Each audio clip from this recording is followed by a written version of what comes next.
Hey guys, welcome to episode 5 of Howling Fury, the perfect storm. Huge news tonight. Heroes of the Storm got a release date. We will also have a chat about the 4 heroic teams that are going to be part of Heroes of the Storm's finale. And finally, we're going to go over the community's ideas for commendations and what we think of them. Good stuff! So let's jump into it. We don't have much time today. We're going to start with the biggest news. And the biggest news today, obviously everybody heard, right? June the 2nd, the magic date. This is when Heroes of the Storm are going live. So, what do you guys think? Exciting stuff? What to expect? Yep, it's gonna be sweet. Before that, though, they're releasing open beta, so anyone can play. So we're gonna see a big influx of people? Yeah, yep. Probably a huge influx between next month. Well, that's really exciting, at least for us, because looking for new people to play with gets a bit tedious sometimes, and the queues are long as it is. So how would you think it's gonna work? Like, all the new people that are coming in, right? They're gonna play the existing guys that had experience, like months of experience in this. What would you feel as a new person? Do you think many will get discouraged? Possibly. Hopefully matchmaking starts to put players that are new together, but at the same time, this is going to eventually run dry of that. So I don't think they're just going to throw in like a small way of matchmaking with newer players. But I really hope that they don't start putting them against experienced players, because then it gets a bad taste in both players' mouths, as you're playing with new players who just don't know what to do, and you're playing with old players who are just constantly killing you. There's going to be so many new players, though, so I feel like there'll be enough of them to play against each other. But what kind of people do you think this will attract? I mean, this is another Blizzard game, right? And Blizzard has a community already for all the games. So will we see lots of like WoW players, Diablo players, StarCraft players? What will be the mix? I'm thinking there might be quite a few of the Hearthstone players, because they just released their phone version. It's probably bringing in a lot of new players. And a few of those will probably look to their other titles, and if they just get invited into the beta through email, they may just try it out. They might just like go down the road from email to downloading the game, and it's free anyways, why not try it? It is, that's a good point. And the beta is open, so it doesn't cost you anything to try, that's a good thing. Well, I personally think that we're gonna see lots of Diablo players, because of the similarities of control and the way you use abilities and move around. That seems to be the closest that Blizzard has. Same with StarCraft. Oh, sort of. Sort of, yeah.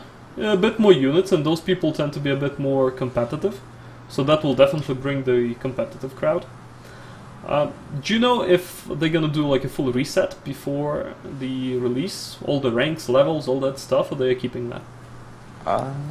I believe they were going to do one for closed beta, from alpha to closed beta, or they did one in between there somewhere. Yeah, they said they wouldn't do any after that. That was supposed to be the last. Sweet. So we get to keep the master skins. That's the most important question I guess I have. All that time wasted, I hope so. I just got my wasted, so yeah, like losing it would not be fun, definitely. Blizzard, please, please, please, please, please don't. Exciting stuff. I don't think that there will be any lineups in the stores or anything like that, because the game is free. Like, the usual deal when the new Warcraft expansion releases, World of Warcraft. Yeah. All the posters. When they released Hearthstone, there was nothing. Yeah. It's like straight to DVD type of deal. You just download it and... A little bit more prestigious than that. Oh, of course, yes. Straight to your machine, to your Battle.net client near you. So yeah, June 2nd, exciting stuff. I'm really looking forward to seeing how many people it gets, comparing it to all the other MOBAs out there.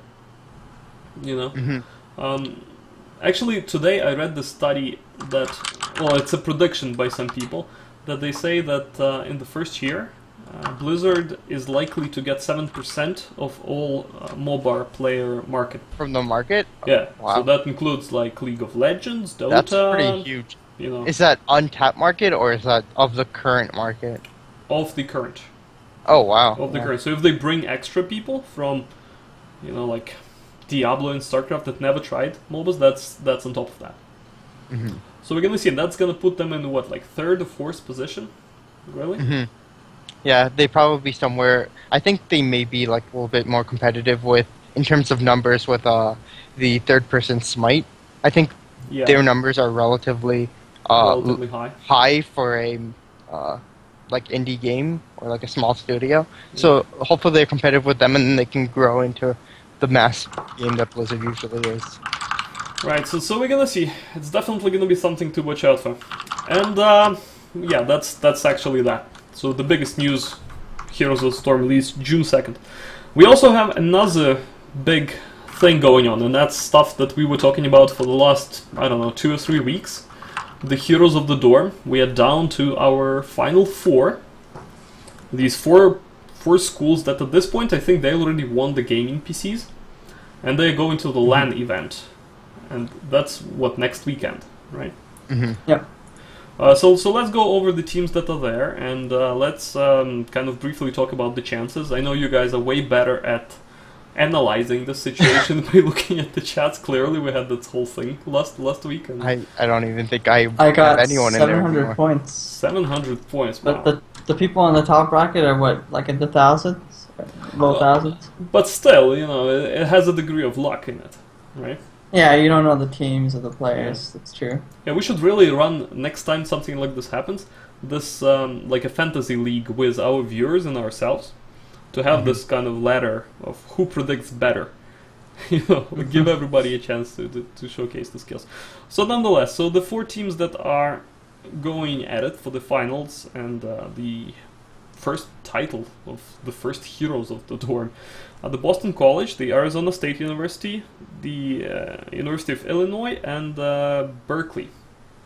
So what do you guys think about each of these teams? Let's start with, I don't know, whatever your favorite one is. Berkeley? I'm pretty sure everyone knows that they're going to win the whole tournament because they're Berkeley. Yep. Well, I don't know. Arizona's pretty good, but I don't know. I've never watched any of their games. I only watched Berkeley, so they might be pretty good. Like a dark horse situation?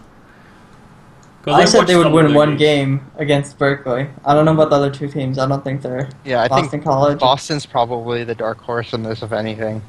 I think everyone expected Western Ontario to make it to the top 4. Yeah. They won every game. That match ended 2-0. Western Ontario didn't really seem, you know, scary or anything. So I don't know. Like, personally, I'm rooting for Arizona State at this point. Because, well, I picked them at some point to make it to the finals. So I need some points for my fantasy draft, you know. That's really the end of it. What about Illinois? Do we know anything about Illinois? Yeah, I actually picked them and Cal Berkeley to make it to the end, so I'm kind of happy that they did. They had really good stats overall, and that's judging from what I went by, because we didn't really have any games to look at to compare them to. I didn't watch the games that they were playing, but apparently one of the teams they were playing against, Connecticut, got disqualified. Why was that? Oh, yeah. I don't know. I'm just looking at the result bracket right now, and if you look, it says... I read about that. There was a thing. So that team, every team has to prove that the people on the team are currently enrolled university students. And these guys, it's not that they cheated or anything. I think they ran out of time to do it, so the paperwork didn't come in time. Or something like this, so they couldn't prove that their team is currently enrolled. Or like one of their guys had this issue. So they got, that was it, they got disqualified. And there was this whole big ordeal that the teams that lost to them prior, they were also saying that, well, now they deserve a chance because they were playing against the team that, well, shouldn't be playing technically. Yeah. But they still went with just the last team that they beat. So there were no replays of, the whole bracket. That was also, Illinois doesn't have, they're not flawless in wins. They've lost a couple games. So, like, Cal Berkeley they haven't lost like any of their games, so it seems pretty obvious who might win that. Well, I can argue that. So, this team, we don't know how they are in the face of defeat, right? Like, the other teams, they already tasted that, and they know how to come back from it, potentially. Nobody says that if Berkeley, loses the first game, that they can come back. Maybe they're gonna get so destroyed that they will just, dissipate and give up. Yeah, I'd also say that they probably were shown a weakness that their team had, and they were able to reorganize and find out how to better play against it after that. Hopefully, they looked back at their replays and saw what they did wrong, whereas other teams kind of have nothing to go by to look at what they did wrong. Yeah, necessarily. Honestly, if I were in one of those teams from now until the finals, that would be the only thing that they care about. Like, absolutely watching replays, training, talking strategies, watching actually other team replays. You know, to see weaknesses, favorite heroes and stuff. So out of all these teams, I know, Aaron, you were looking at this stuff. Which ones have the professional players in their roster? Do you know? I know one of them is... Oh, I forgot his name. He's a StarCraft player, and he was a pretty popular StarCraft player. But he was on Arizona. Mm-hmm. Or, sorry, no, he was not on Arizona. He was on Washington. Oh, so he's out. Got knocked out. Yeah, they got knocked out. Alright. I thought that we're gonna see some pros in, you know, in the Final Four, and that's gonna actually be interesting. Because these people, you know, now the whole game changes. It's one thing when you sit in your shorts and play from the comfort of your home, but now this is a LAN event. They're going to play in front of, I don't know, like how many thousands of people. Yeah. Like on stage, you know? So this is a different skill set. Some people will freeze, some people will get panic attacks. But if you are a professional gamer, you already have some sort of exposure to this, so you have like a leg up. That was you can stay cool and angle on it. Yeah. Yeah. Especially a game like StarCraft, where like... Or you are alone. And it's a downhill. Yeah. Forget the team, it's just you that people are watching and clapping for you. So at this point, I don't have any information about the LAN event itself, the organization and stuff like that, but based on what I know from the other MOBAs, sometimes there are issues with the way it's set up, and usually these issues are about the sound isolation of the booth. Right, because people are watching them and they're cheering for their favorite team, and usually these games are a lot about stealth and ganking and setting up the good kills. So what do you think will happen if, you know, the team is sitting there and their supporters start cheering wildly? Will that give them tips? It kind of gives a heads up like something's going wrong. I think most teams are professional about it and they don't look to the crowd for information. Or they don't face the crowd, not always. Oh, that's true. That's true. It's just I hope it's properly sound isolated, that we, you know, there is no talk like that, that, oh, this team won because, you know, the crowd helped them or something. That would be really, really bad. All these guys, the whole 20 of them, they're super talented apparently. Picking up a game like that very fast and making it to the finals. Yeah. That's already like head down. Well, that one guy from Cal Berkeley, he's been playing a lot of games. Like, he has a high MMR, like 5,000. How many games did he play? I don't know the total amount of games, but to get 5,000 MMR for 1 point per game at like past 4,000 is like nuts. At least 1,000. Yeah, at least 1,000 games. Wow. So, well, that's a dedication. That's why he's there, and we are talking about him. Yeah. Right. He's definitely, but his whole team is good. It's not like he's just carrying them. They all seem to be very good players. Yeah. Well, it's going to be definitely exciting to watch this coming weekend. And I must say that it looks like Blizzard is watching us. Looks like Blizzard is watching this show. Oh. Because remember last week, we were complaining about not seeing the games on Canadian television? Yeah. And immediately after that, just like, what, a day or two, there was an announcement from Blizzard. Now these games are available on TSN in Canada. So...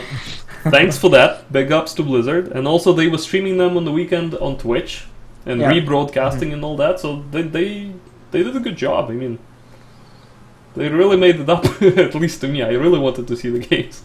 Yeah, that was definitely a nice thing. I think it was just the first experience that they had, and, you know, it's a lot of things to take care of. So I think they were trying to push ESPN. They wanted to, like, be, I don't know, maybe they got a deal with them. That could be some the case. sort of exclusivity for the first 3 games, something like that. Yeah, so that's a good thing. It's a good thing that they were able to overcome it and show the games, at least here in Canada and across the whole world, I hope. That's your stage. That's really where it's at. If you want to be, you know, the third, the fourth MOBA out there, that's probably enough. But if you really want to go for the gold, for like LoL, Glory, and Dota, you have to go global. Yeah, not to mention it's still in beta and not a lot of people can get in. So exactly.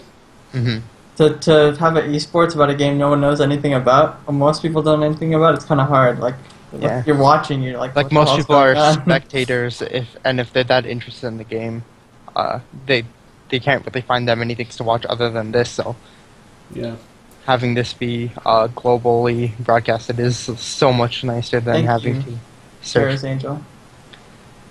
The comments.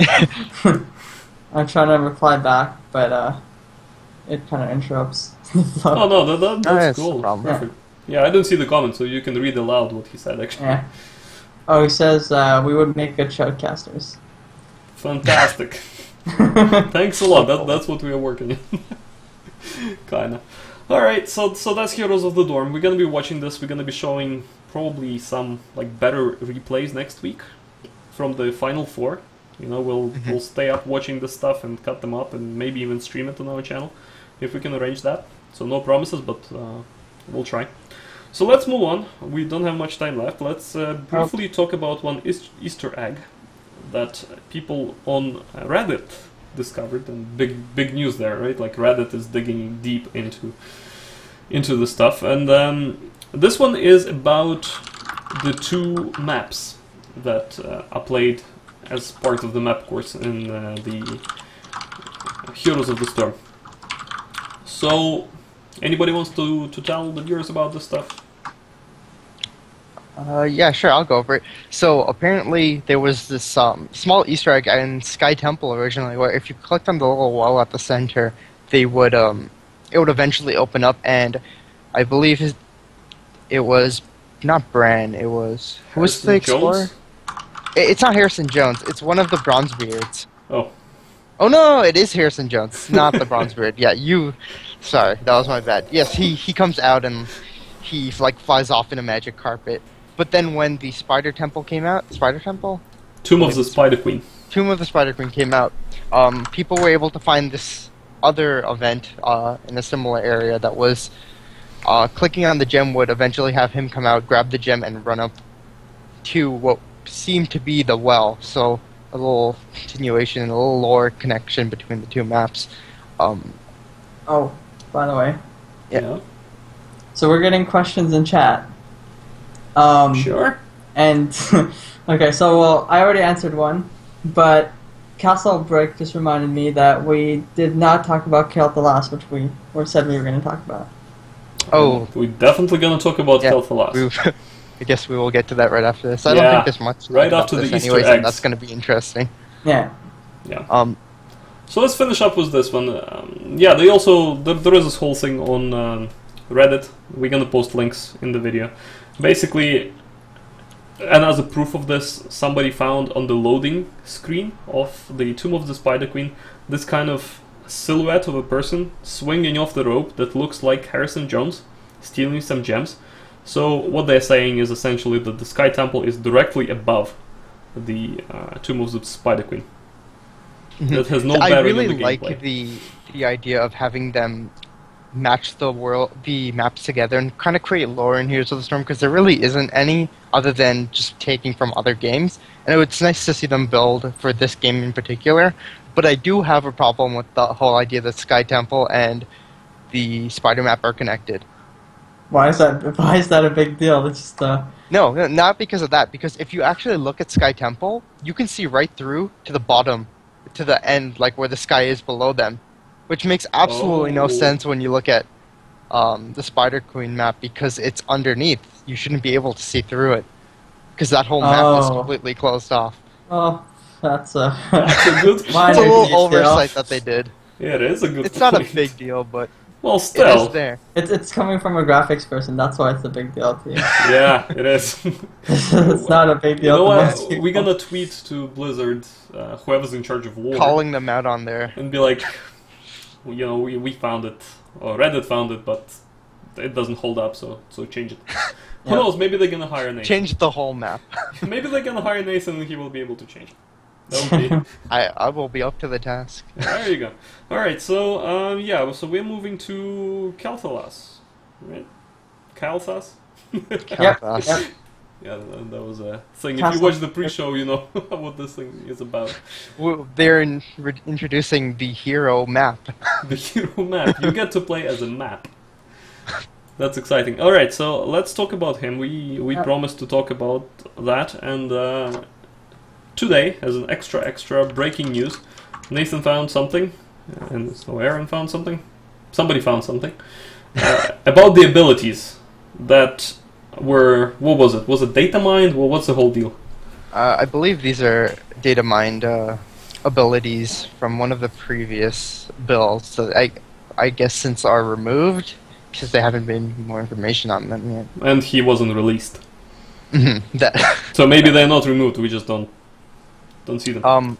Yeah, they also posted a picture of him and a icon, like a clickable hexagon icon, not hexagon, whatever their six or eight sided. It is a hexagon. Yeah. The hexagon icon for him as well. On their website, which were some people from Reddit had data mined and found out he's most likely the next hero to come out, which we did say, I believe, in one of our previous podcasts. We did. I bet some money on it. I said that, that's gonna be it. That was my pick for the hero. So let's briefly go through the abilities.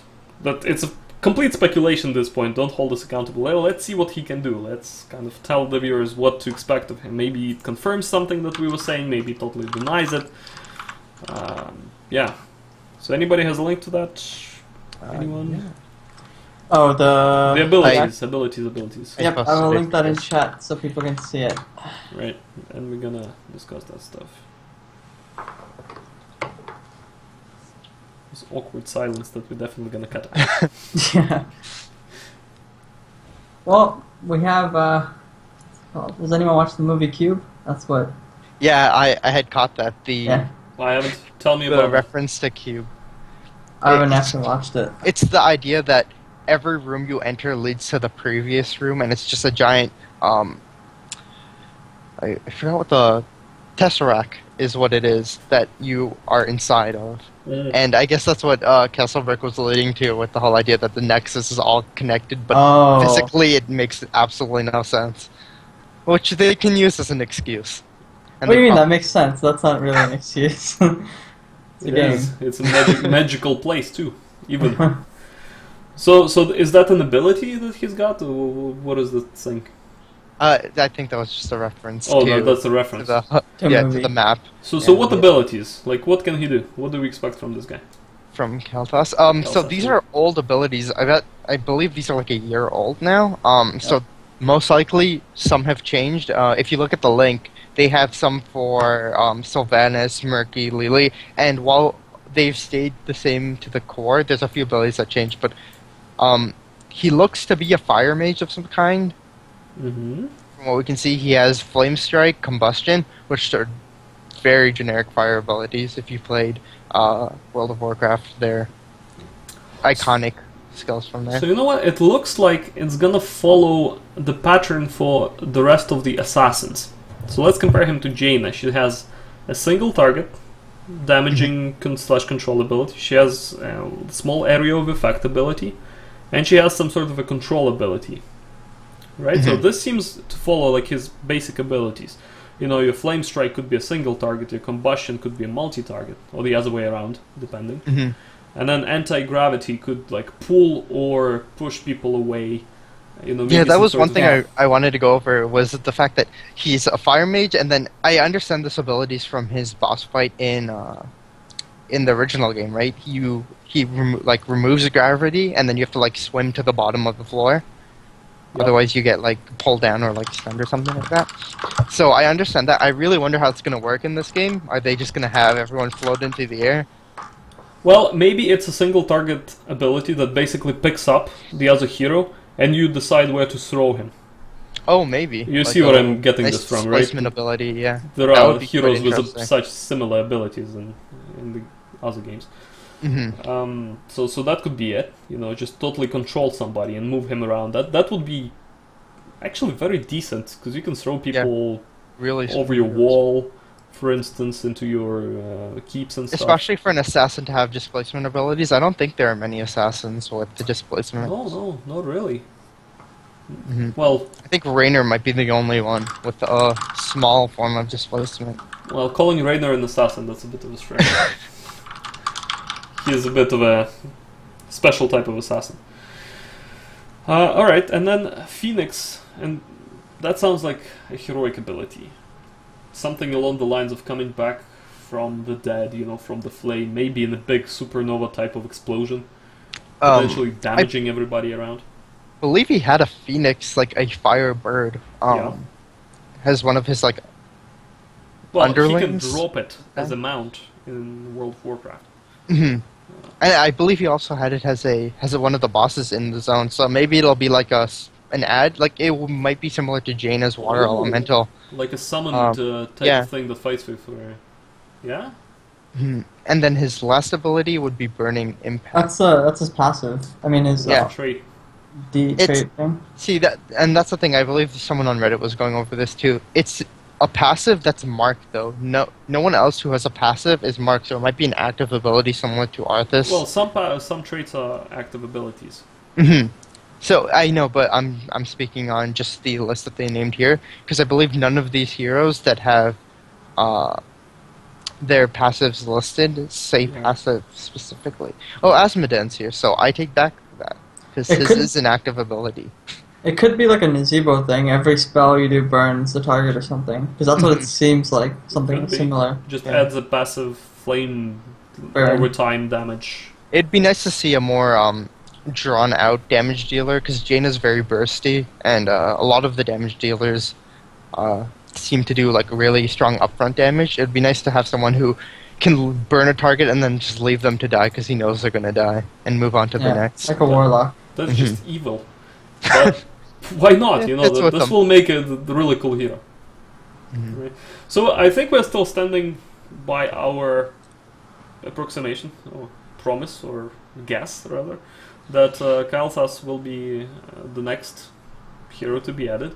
And we still have, 2 months to go to prove us wrong. So hopefully we'll get to play him before the beta is out. Or at least he will be added in the first wave of heroes just with the release. We're gonna know on June the 2nd. So, since we are running out of time, let's briefly, quickly, and condensedly talk about the Commendation system. And compare it to the other MOBAs, and see if it has a place and if it fits into what Heroes of the Storm is about. Yeah, so this was a suggestion. I don't think it's a feature they're building right now, right? No, it's some Reddit user suggestion. Okay. That we picked up and we think it's really good. At least I do. Yeah, Nathan's played League, so I think he knows more what the system would actually be like. I can talk about the League one, but can you guys give me a... Sure. So I'm going to basically give you a quick overview of the suggestion. So this is a community management type of tool. So after matches, you get to rank people that you played with. And you rank them on a variety of scales. It could be related to their performance in game, it could be to their leadership abilities, could be to their friendliness, and whether they're fighting till the end or giving up, and stuff like that. And then, based on that, you get a second ranking. It's just like your MMR, but basically, some people call it a douchebag rating. So if you yell at people and ping a lot and generally act as a very unpleasant person to play with, you're gonna have that rating is super low, and that's gonna potentially affect people that you get into matches with. Yeah. That's the gist of it. Alright, so this would be a self promoted thing. It wouldn't be something that Blizzard would promote or give rewards to. It would just kind of be something that the community can so it seems flag someone for. Yeah. See, from my experience, they have this similar ability in League of Legends where you can flag people for friendly, teamwork, and I believe leadership. And while for the first month or two it was great and there was a lot of people being flagged and you got little banners and things to indicate that you were a friendly player and whatnot, I found that the system completely lost its value after the first 2 months and no one really used it enough. it became just this kind of small thing where if someone was really good and you remembered at the end, they do it, but it wasn't promoted enough and there wasn't enough of a reward to have people constantly doing it and building it. So you think this is not something that is valuable addition to MOBAs because it's just not gonna be used widely by the community and die out, so it will make no difference whatsoever? I think if they're going to implement something like this, they need to have some sort of reward system, because if you just leave it up to the players to govern themselves, they're just going to forget about it. It's not going to have enough of an impact, and players aren't going to feel the need to look and reward other players for something if they're not, if it's not significant enough, and if they're not getting anything in return for doing it in order to actually rate them. See, another thing Castle mentioned is that people could rate you for being a terrible player, not necessarily being shitty, like annoying player. I think they already have a system like that. I think they have. You can report players for certain. You can block communication, but you can't really report them for being just bad at the game. Like, what's stopping you from saying, "Oh, he's bad at the game, so let me just report him for being." Yeah, I don't think the report a player for being unskilled is necessary, because matchmaking will take care of that, hopefully, and if not, they need to work on their matchmaking. It's not a problem with the players itself, it's a problem with matchmaking putting you with players that aren't of your skill level. That's true. Well, personally... what needs to be reported is the negative players. Yeah, sorry. Yeah, I would side with that. That this is purely... They should make a tool like this, I think, and give it to the community, and don't actually try to manage it in any way. Let the community figure out. Maybe display this information somewhere, maybe display it just to the person so they know what, other people as an aggregate think of them, but not as individuals. So this will probably trigger some sort of instinct in the person to become better, hopefully. And maybe implement some sort of a system that, if you're a good player and you have a high friendly ranking, that's the type of players you're going to be matched with, and new players, obviously. But if you're toxic, a friendly matchmaking system along with the skill match system. Yeah, but if you're a toxic person and generally people consider you to be a douchebag, definitely don't match you with new people, because that's just going to be a horrible experience for them. They will be unskilled because they're new. That person will be yelling at them because that's the type of person he is, and nobody's going to have fun. But match them with people like that. So this way, they can be toxic to each other, and maybe that's the type of environment they enjoy. It's like they enjoy the high stakes, very aggressive plays where you want everyone to pull their weight or get mad at each other. Yeah. And honestly, I wouldn't penalize them for that, short of just putting them in games, random games with people like that. But I would encourage the good behavior. So the people that are considered friendly and helpful and stuff, they would get some sort of rewards. But toxic people will just get nothing. They won't get any penalties or anything like that. So that's how I would have approached. They could even have a friendly gold bonus at the end or something like that if you haven't been reported for a certain time. Yeah. Maybe that might be a little... Yeah, that's not bad. Like randomly double the amount of gold that you win. Like once in... depending on your ranking. Just like a gold find in Diablo type of thing, like a small bonus that you get, but doesn't really break the game. It can honestly just be like 10 gold if you were considered a friendly player at the end of the game. So instead of getting 50 gold for when you get 60, it's a nice little small thing, and players who really care about it will go out of their way to be nicer. Yeah, agreed. So all in all, I like this community idea. Like, I hope we're gonna see it in the game. Well, look at the time. So final closing remarks, anybody? Do we have anything to say? Do we have any viewer questions to answer? Nothing like that? Nope, Cherry's Angel likes the gold bonus idea though, because she finds it very hard to get gold, which is true. It is true. Pack. And it was all the skins that you can buy. Yeah. Getting gold, so that's an incentive for people to be good. Yeah. But what's stopping, like, say you get two people together and you just keep trading gold at the end, right? Like, you could do that. Maybe it might be like once a week system between players, so you can't... Should be capped, so I think they would need... Yeah, they need some sort of refinement of it. It's just a small theory, but I think players would like it, mostly because, yes, it's another form of gold. So... Yeah, for sure. It's up to Blizzard.